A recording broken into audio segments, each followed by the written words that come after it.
Atos 17. Seja muito bem-vindo a mais uma leitura de um capítulo da Bíblia Sagrada. Lembrando que estamos lendo a Bíblia toda aqui juntos no canal Bispo Fabrício Dias, tá bom? Hoje vamos ler Atos 17. Vamos conhecer mais um pouquinho da palavra de Deus. Seja muito bem-vindo. É uma honra para mim estar aqui com você. Já coloca aqui, ó, bom dia, boa tarde, boa noite, a hora que você está lendo, tá bom? Vai ser uma honra saber o horário que você está lendo. Vamos ler comigo e no final coloca assim, até amanhã, bispo, porque amanhã eu já te aguardo aqui novamente. Vamos lá? Tem Bíblia? Minha Bíblia está aqui, ó. Se não tem Bíblia, vai estar aqui na tela para você acompanhar. Combinado? Diz assim, ó, Paulo e Silas em Tessalônica, versículo 1.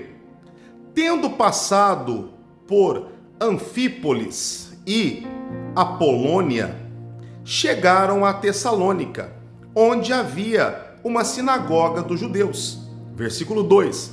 Paulo, segundo o seu costume, foi procurá-los e por 3 sábados arroazou com eles acerca das Escrituras. O Paulo, toda vez que chegava numa cidade, ele procurava a igreja e pedia oportunidade para ele ensinar, pedia oportunidade para ele pregar, né? Aí ele continua dizendo, ele fala assim, ó, expondo e demonstrando ter sido necessário que o Cristo padecesse e ressurgisse dentre os mortos. E este, dizia ele, é o Cristo, Jesus, que eu vos anuncio.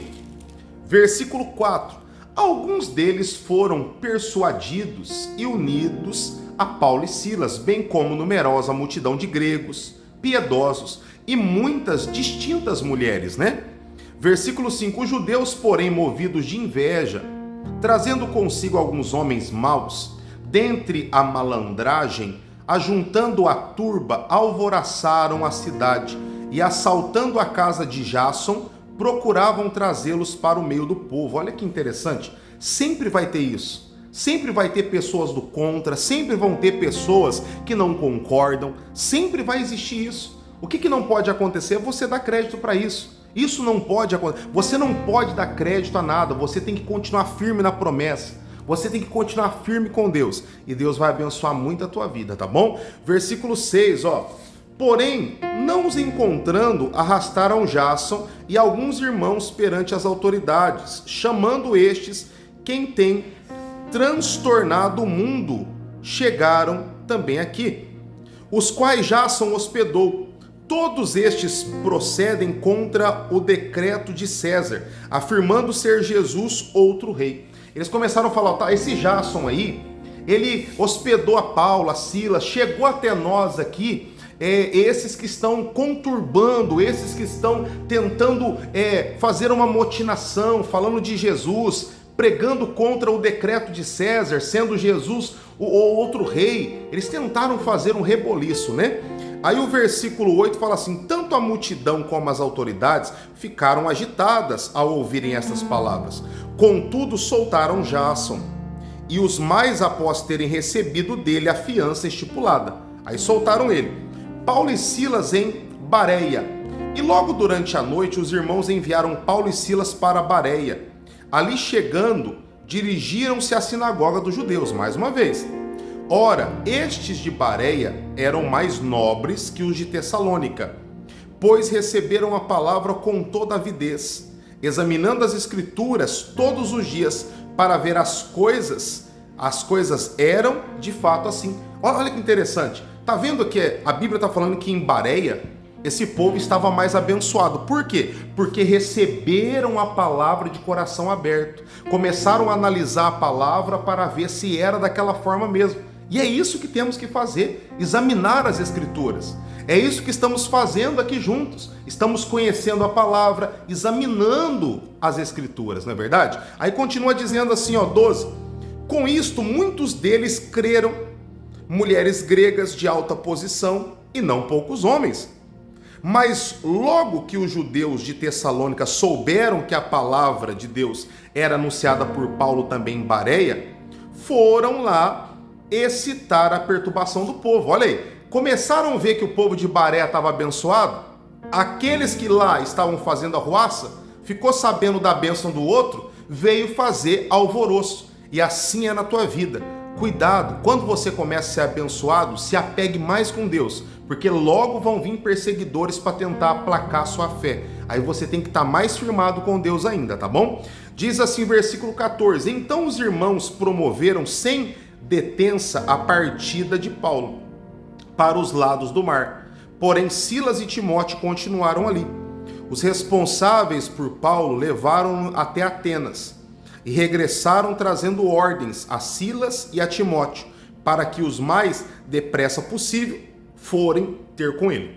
Eles foram, levaram Paulo e voltou ao Paulo, falou que o mais rápido possível é para você encontrar eles. Versículo 16, agora nós vamos ver um discurso muito bonito de Paulo aqui em Atenas. Eu vou lendo e depois eu dou uma parada para resumir aqui para você, tá?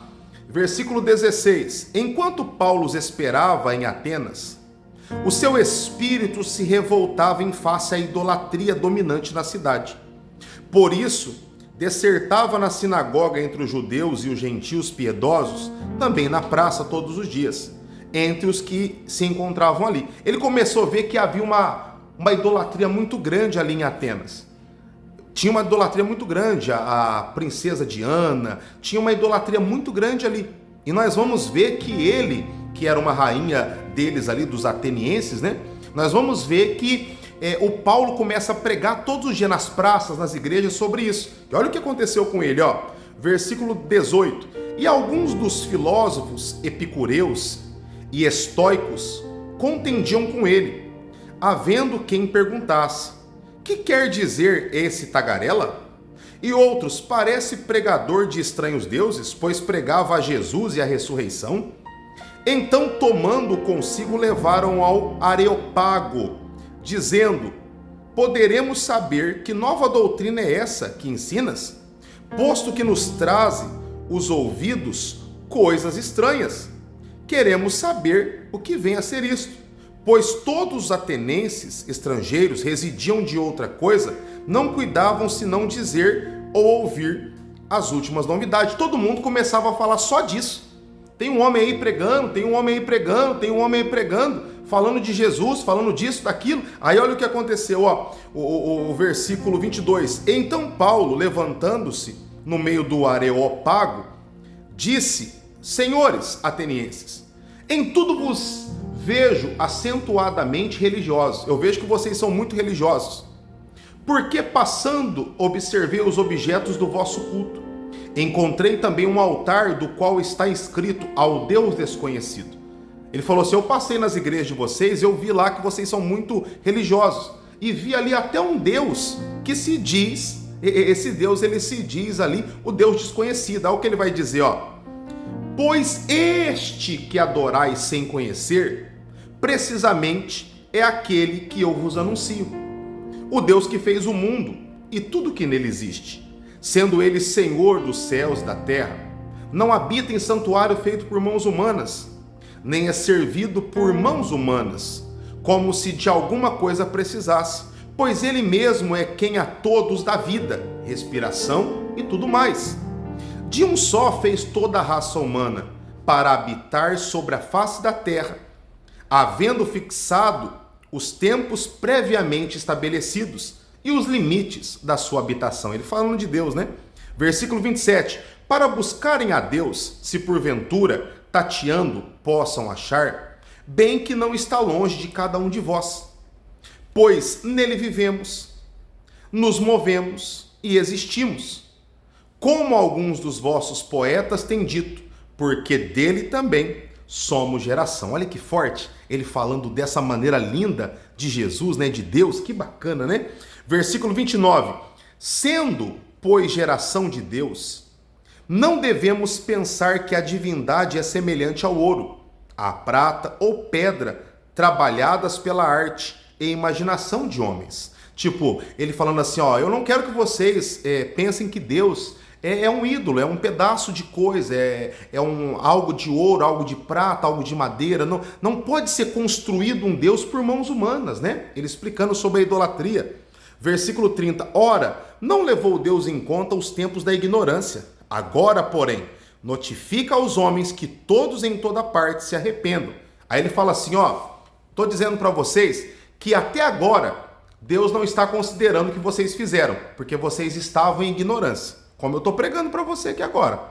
E só que a partir de agora que você sabe que ídolos é errado, que adorar santinho não é certo, adorar uma imagem não é certo, a partir de agora, você descobrindo isso pela palavra, eu quero que você se arrependa. É o que ele está dizendo aqui, né? Aí ele fala no versículo 31, porquanto estabeleceu um dia em que há de julgar o mundo com justiça, por meio de um varão que destinou e acreditou diante de todos, ressuscitando dentre os mortos. Aí ele está falando de Jesus.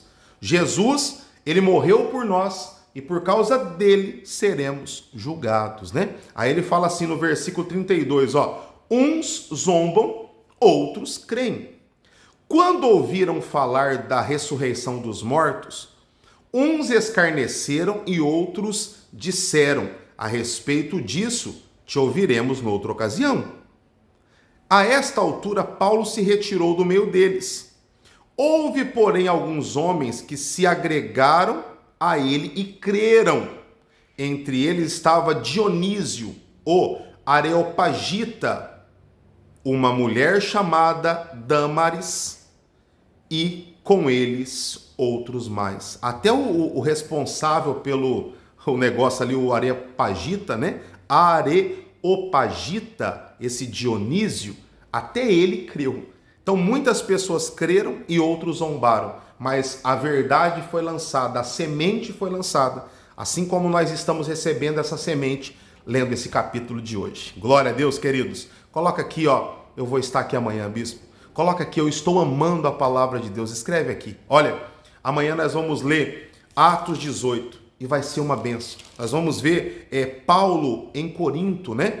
Aqui no Atos 18, dessa passagem foi que saiu o livro de Gálatas, foi que saiu o livro de 1ª, 2ª Tessalonicenses. Desse momento aqui é que estas cartas foram escritas e amanhã vamos ler juntos elas, tá bom? Eu te aguardo aqui amanhã, Atos 18, lendo a Bíblia toda com o Bispo Fabrício, um capítulo por dia. Deus te abençoe e até amanhã.